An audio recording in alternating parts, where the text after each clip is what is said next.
Medusa, más allá del mítico horror, la verdad de la gorgona. Hola a todos y bienvenidos a este nuevo video. Hoy vamos a hablar de Medusa, la gorgona y la mirada petrificante. ¿Sabéis quién era Medusa? ¿Qué poder tenía? ¿Qué historia se esconde detrás de su rostro? En este video vamos a descubrirlo todo sobre este fascinante personaje de la mitología griega, que ha inspirado a numerosos artistas y escritores a lo largo de la historia. Medusa era una de las tres gorgonas, unas monstruosas hermanas con cabellos de serpientes y colmillos de jabalí, que vivían en el extremo occidental del mundo. Su mirada tenía el terrible efecto de convertir en piedra a quien la mirara directamente a los ojos. De las tres gorgonas, solo Medusa era mortal, y fue decapitada por el héroe Perseo, que usó su cabeza como arma y se la entregó a la diosa Atenea. Pero ¿cómo llegó Medusa a ser una gorgona?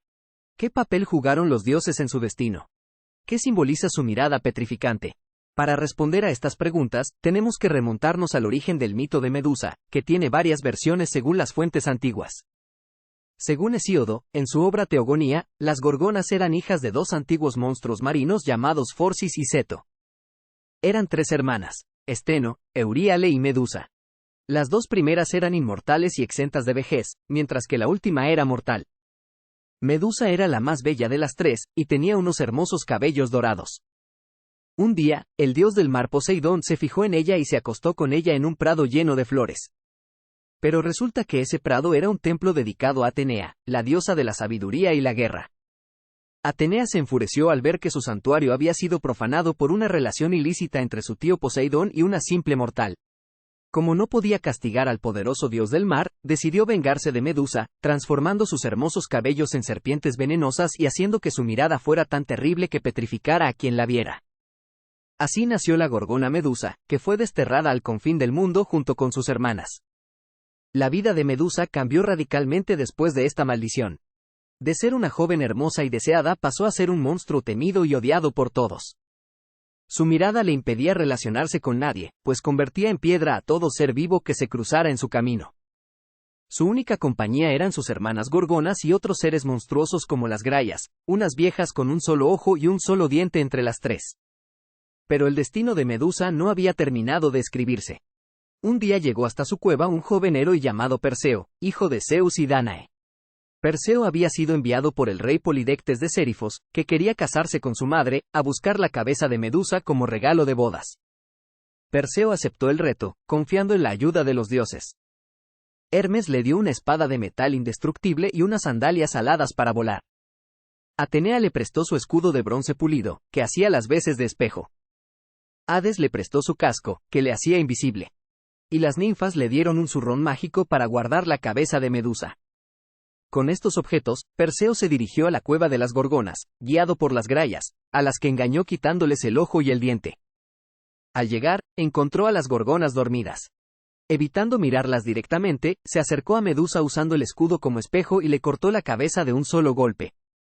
En ese momento, del cuello de Medusa brotaron dos hijos de Poseidón, el caballo alado Pegaso y el gigante Crisaor. Perseo metió la cabeza de Medusa en el zurrón y salió volando antes de que sus hermanas se despertaran. Perseo usó la cabeza de Medusa como arma en varias ocasiones, petrificando a sus enemigos con su mirada. Entre ellos, al rey Polidectes, que había intentado forzar a su madre Dánae durante su ausencia.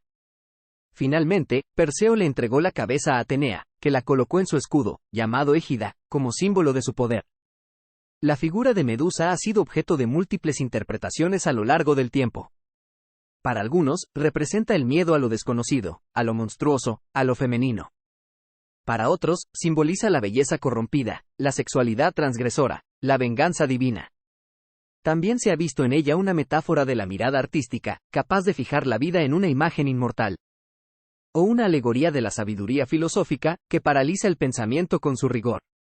La imagen de Medusa ha inspirado a numerosos artistas y escritores a lo largo de la historia. Desde la antigüedad clásica, se han representado su rostro y su cabeza en diversos soportes, esculturas, pinturas, mosaicos, monedas, joyas. Algunos ejemplos son el camafeo con la cabeza de Medusa del siglo XIX, la estatua de Perseo con la cabeza de Medusa de Benvenuto Cellini en Florencia o el cuadro de Medusa de Caravaggio en Florencia. También se han escrito obras literarias sobre ella o inspiradas en ella, como la novela Medusa de Ricardo Menéndez Salmón, que ofrece una visión desmitificadora y crítica del mito. En este video hemos hablado de Medusa, la gorgona y la mirada petrificante. Hemos visto su origen mitológico, su relación con los dioses y los héroes griegos y su significado simbólico. Hemos descubierto también algunas de las obras artísticas y literarias que han recreado su figura a lo largo del tiempo. Medusa es un personaje fascinante y complejo, que nos plantea cuestiones sobre el poder, el sexo, el arte y el conocimiento. Su mirada nos interpela y nos desafía a enfrentarnos a nuestros propios miedos y deseos. ¿Qué te ha parecido este video? ¿Qué opinas sobre Medusa? ¿Qué otras obras conoces sobre ella? Déjanos tus comentarios y comparte este video con tus amigos. Gracias por verlo y hasta pronto.